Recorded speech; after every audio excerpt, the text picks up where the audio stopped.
Bismillahirrahmanirrahim. PLID with spinal canal stenosis with spondylosis. দেখেন এই যে ক্ষয় হয়ে গিয়েছে, স্পন্ডাইলোসিস, আর্থ্রাইটিস। স্পন্ডাইলোসিস মানে মেরুদণ্ড, আর এই যে ক্যানেল, এই যে ডিস্ক প্রলাপস হয়ে এই যে 2-3, এই যে এখানে 2-3 আছে, হ্যাঁ, এই যে ক্যানেল স্টোনোসড, এই ক্যানেলটা স্টোনোস হয়ে গেছে, ডিস্ক প্রলাপস হয়ে PLID, এই যে PLID, অনেক সমস্যা। সো এটা আমরা নিয়মিত চিকিৎসা করি DPRC তে। আমার সাথে আমাদের মাসুদ রানা রুবেল সাহেব আছেন, আমার রোগী। চট্টগ্রাম জেলার আলহামদুলিল্লাহ হাজার হাজার রোগী আমাদের এখান থেকে চিকিৎসা নিয়েছেন। চট্টগ্রামের রোগীরা ব্যথার কথা শুনলে বলে কি, কোন জায়গায় আসতে বলে? চট্টগ্রামের রোগীরা DPRC, মানে চট্টগ্রাম রোগীদের কথা হয়েছে ব্যথা মানে DPRC। সেটা যে রাজনৈতিক দল হোক, ধর্মীয় নেতা হোক, কৃষক হোক, সরকারি কর্মকর্তা হোক, কবিরাজ হোক, অন্যান্য চিকিৎসক হোক, সবাই ব্যথা বেদনা প্যারালাইসিস DPRC। আলহামদুলিল্লাহ আমাদের মাসুদ সাহেবের সমস্যাটা আগে শুনি। আপনার কি সমস্যা ছিল, পরিচয়টা একটু দেন। অনেকে তো আবার বলে যে আমরা নাকি রোগীদেরকে টাকা দিয়ে ভিডিও করাই। টাকা দিছিনি আপনাকে? হ্যাঁ, টাকা তো নিছেন, ভিডিওতে টাকা দিয়ে দিই নাই। আপনি তো আমারে কোনো টাকা দেন না। আমি কোন আপনার কোনো টাকা দিছি না? আপনি আমাকে টাকা দেন। আলহামদুলিল্লাহ, টাকা দিয়ে ভিডিও DPRC ডক্টর শফিউল্লাহ প্রধান করে না। শফিউল্লাহ প্রধান বাংলাদেশের প্রত্যেকটা টেলিভিশন, পত্র, পত্রিকায় নিয়মিত আপনাদের স্বাস্থ্য পরামর্শ দিচ্ছে। আমার জন্য দোয়া করবেন যেন আপনাদেরকে বেশি বেশি পরামর্শ দিতে পারি। আমি মাসুদ রানা রুবেল, চট্টগ্রাম জেলার অন্তর্গত চন্দনা স্থানের বাসিন্দা। আমি আসলে 2003 সাল থেকে এই ব্যথা জনিত সমস্যায় ভুগতেছিলাম। 2003 সাল থেকে আসলে 24 সাল পর্যন্ত, আমার 23 সাল পর্যন্ত, 23 সালের নভেম্বর পর্যন্ত আমার কোনো সমস্যা ছিল না। মানে ব্যথাটা এক জায়গায় ছিল যে, তবে সহনীয় ছিল, অসহনীয় ছিল না।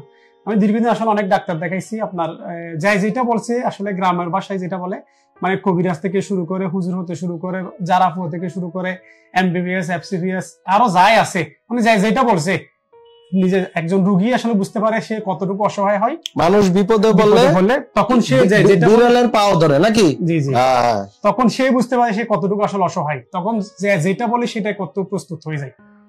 তো এক্ষেত্রে আসলে আমি দীর্ঘদিন করার পরে চট্টগ্রাম শহরে লাস্টে নভেম্বরে যখন ব্যথাটা হালকা বাড়তেছে, বাড়ার পরে আর ব্যথাটা ওই 2 পায়ের সাইডে চলে গেছিল, একেবারে হিপ জয়েন্টে, হিপে চলে আসছিল, তারপর নিচের রকে চলে গেছিল, এবং 2 রানের বিস্কারে যে জয়েন্ট, ওই জয়েন্টে ব্যথাটা ছিল, যে কারণে আসলে আমার ওই সন্ধ্যার পর থেকে চলাফেরা করাটা অসম্ভব হয়ে দাঁড়াইছিল।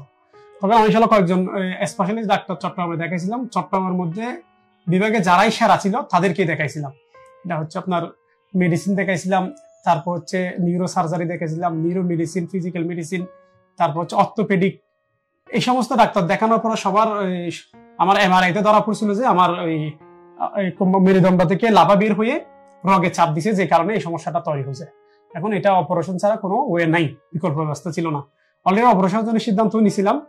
তারপরে ওই আসলে আমার বড় ভাইয়ের অফিসের একজন কর্মকর্তা, উনি এখানে চিকিৎসা করে, DPRC তে চিকিৎসা করে ভালো লাগছে না, উনি আজকে গত 2 বছর ভালো ছিল, যে কারণে ওনার পরামর্শে বা ইউটিউবে সার্চ দিয়ে দেখার পরে আমরা ওনার শরণাপন্ন হই, এবং শরণাপন্ন হয়ে ওনাকে ডিটেলসটা বলার পর উনি বলছিল 15-16 দিন হয়তো আপনার ট্রিটমেন্ট নিতে হতে পারে, আরো কমও হতে পারে, বা সেটা হচ্ছে আপনার কন্ডিশনের উপর নির্ভর করতেছে। তো আমি তখন সিদ্ধান্ত নিলাম আমি থেকে যাব। থেকে যাওয়ার পরে আসলে আমার ফলাফলটা হয়তো 9 দিন পর্যন্ত ছিল না, 9 দিনের পর থেকে আস্তে আস্তে আমার ইমপ্রুভের দিকে গেছে। আলহামদুলিল্লাহ, আমি আগে যেটা অসহনীয় পর্যায়ে ছিল ওটা অনেকটা আমি স্বাভাবিক এখন। যেহেতু দীর্ঘদিনের ব্যথা, তো পুরোপুরি আসলে নিরাময় করাটা কঠিন। জি, আমি একটু ওনাকে বাকিটা বলি। ওনার যে প্রবলেমটা, এটা আসলে আরো যদি আমরা সপ্তাহখানেক রাখতে পারতাম তাহলে বেটার সমস্যা সমাধান হতো। বাট যেহেতু ওনার অনেক প্রবলেম হচ্ছে, ওনার লাইফ আছে, ওনার ব্যক্তিগত কাজ আছে, ওনার ফ্যামিলি আছে, বাট উনি ইমপ্রুভড ইনশাল্লাহ।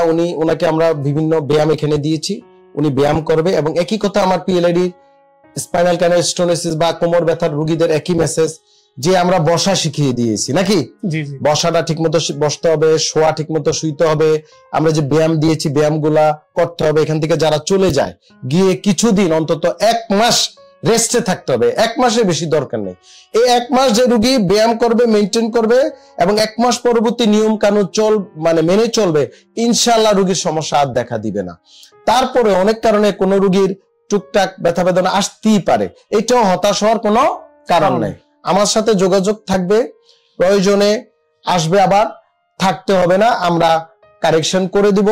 এটা হচ্ছে কি, যে কোনো ট্রিটমেন্টেরই একটা সময় লেগে যায়, যেহেতু এটা মেরুদণ্ডের ওয়েট বিয়ারিং জয়েন্ট, শরীরের ওজনটা কিন্তু মেরুদণ্ড বহন করে, ওখানে প্রেসার পরে বসলে তো পুরা বহন করে। এই জন্য এই প্রবলেম গুলা অনেক সময় রিকারেন্ট হতে পারে, তবে মেনটেন করলে হবে না। আমার ইউটিউব ফেসবুকে আপনারা ব্যায়ামগুলা দেখবেন, নিয়মগুলা মেনে চলবেন, ঠিক আছে? আশা করি ইনশাআল্লাহ উপকৃত হবেন। আপনি দর্শকদেরকে আর কিছু বলবেন? আপনারা যারা হয়তোবা আমার মতো আসলে সমস্যায় ভুগতেছেন, আমি আশা করব আপনারা হয়তোবা দেরি না করে নিজে সিদ্ধান্ত নিয়ে আসলে ডিপিআরসি হসপিটালে শফিউল্লাহ স্যারের সাথে দেখা করেন, হয়তো ভালো একটা পরামর্শ উনি দিতে পারবে। ভালো করার মালিক একমাত্র সৃষ্টিকর্তা হচ্ছে উসিলা, তো ওনার সর্বোচ্চটা দিয়ে উনি চেষ্টা করে। আমি আশাবাদী আপনারও আসলে হয়তোবা কম আর বেশি রেজাল্ট পাবেন ইনশাআল্লাহ। এটুকু বলে আমার